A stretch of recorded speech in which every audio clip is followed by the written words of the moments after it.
Oke,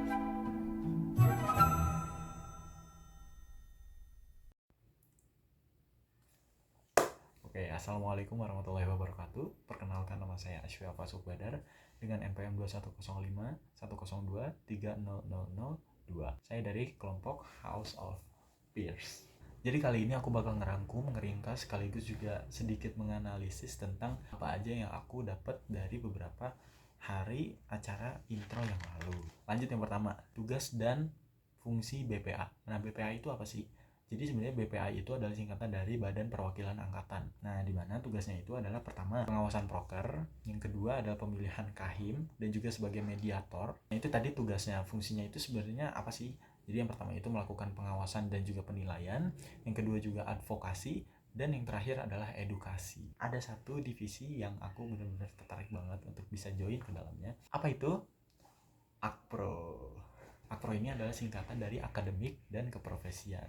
GBHK-nya sendiri itu adalah sebagai wadah akademik, akomodasian dan pelatihan lomba, serta pengembangan diri bagi para mahasiswa manajemen komunikasi di bidang akademik, khususnya keilmuan komunikasi. Sebenarnya proker Akpro ini mungkin paling banyak daripada divisi-divisi yang lainnya. Sini aku bakal sebutin. Yang pertama ada Plankton. Plankton ini ya sejenis seminar pengembangan berdasarkan temanya itu dari survei teman-teman Mankom.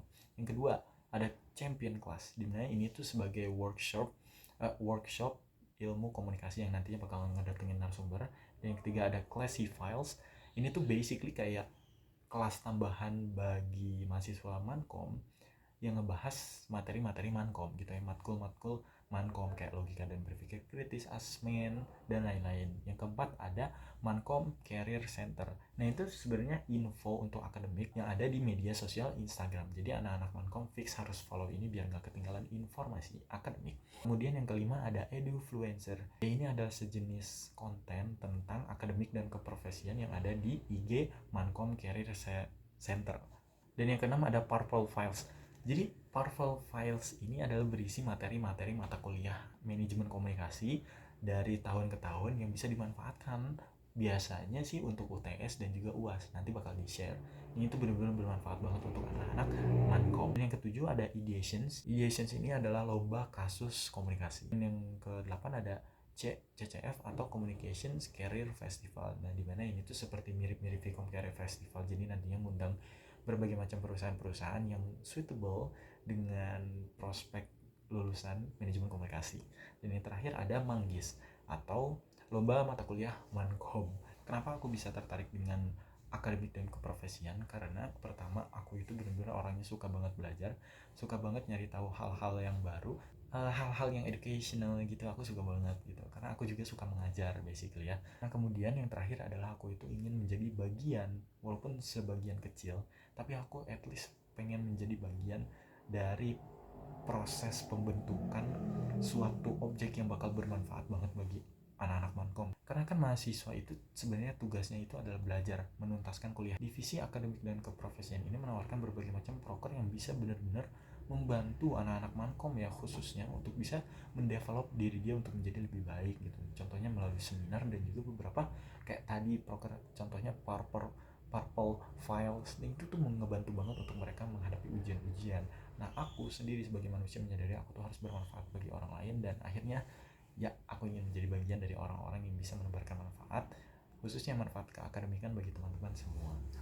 Layak atau tidaknya saya untuk bisa bergabung dengan APRO ini kan panitia yang menentukan. Nah, di sini saya akan menyampaikan beberapa hal yang mungkin bisa menjadi pertimbangan, beberapa kelebihan saya yang mungkin bisa menjadi pertimbangan kakak-kakak sekalian untuk kecocokan saya dengan akademik dan keprofesian ini. Berdasarkan pengalaman dulu deh. Kalau dalam pengalaman saya itu waktu SMA sering banget alhamdulillah ditunjuk menjadi kadif logistik. Ada di dalam aktivitas kadif logistik itu kan mengandung berbagai macam hal yang benar-benar struktural banget, dari cara kita mengumpulkan informasi-informasi apa aja barang-barang yang dibutuhkan oleh panitia, terus gimana kita mengalokasikannya gitu kan, gimana kita memobilisasikan barang-barang tersebut, dari mana kita belinya, berapa budgetnya, dan kayak kualitas produknya itu mau bagaimana, terus kita mau beli tokonya itu di mana segala macam, kapan harus minimal nyampainya gitu kan, deadline-nya kapan. Itu semuanya dikalkulasikan melalui berbagai macam mind map struktural yang aku buat. Kebiasaan struktural sewaktu aku menjadi panitia itu mempengaruhi pola pikir aku. Jadi setiap ada masalah, aku selalu menyelesaikannya dengan cara struktural. Jadi kemudian yang kedua, alhamdulillahnya berdasarkan data aku memiliki kemampuan tertarik kepada ide. Aku tuh suka banget terhadap suatu hal-hal yang bisa membuat aku itu berkembang lebih jauh, berkembang lebih pesat gitu kan, secara kemampuan akademik ya. Soalnya nggak cuma akademik sih sebenarnya, berbagai macam kemampuan, tapi semua pengetahuan itu aku tuh benar-benar suka banget. Makanya aku sangat tertarik banget dengan ide. Nah, mungkin inovasi proker dari saya adalah diskusi tematik. Diskusi tematik ini jadi pertama kita bakal adain sesi seminar dulu selama 20 menit dari pembicara, itu bisa dosen ataupun alumni. Kemudian dilanjut dengan FGD atau Focus Group Discussion selama 20 sampai 30 menit, dan kemudian dari FGD itu hasilnya akan dipresentasikan ya selama masing-masing kelompok itu sekitaran 2 sampai 3 menit gitu ya.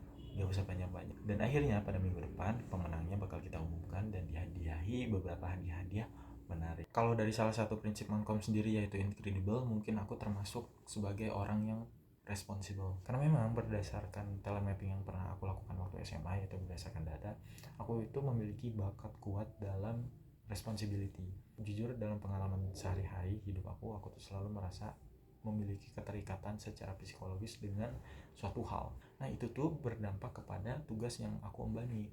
Aku sering mengaitkan beberapa hubungan secara psikologis terhadap objek juga gitu, terhadap tujuan-tujuan dari tugas-tugas yang aku harus selesaikan gitu. Jadinya aku benar-benar merasa bersalah banget kalau misalkan gak bisa menyelesaikan tugasnya. That's why aku sering banget berusaha untuk selalu bertanggung jawab terhadap apa yang akan aku kerjakan. Oke, mungkin segitu aja pemaparan singkat serta analisis sedikit-sedikit tentang beberapa divisi yang sudah dijelaskan dalam rangkaian intro beberapa hari yang lalu. Saya harap semoga informasinya bermanfaat. Terima kasih. Wassalamualaikum warahmatullahi wabarakatuh.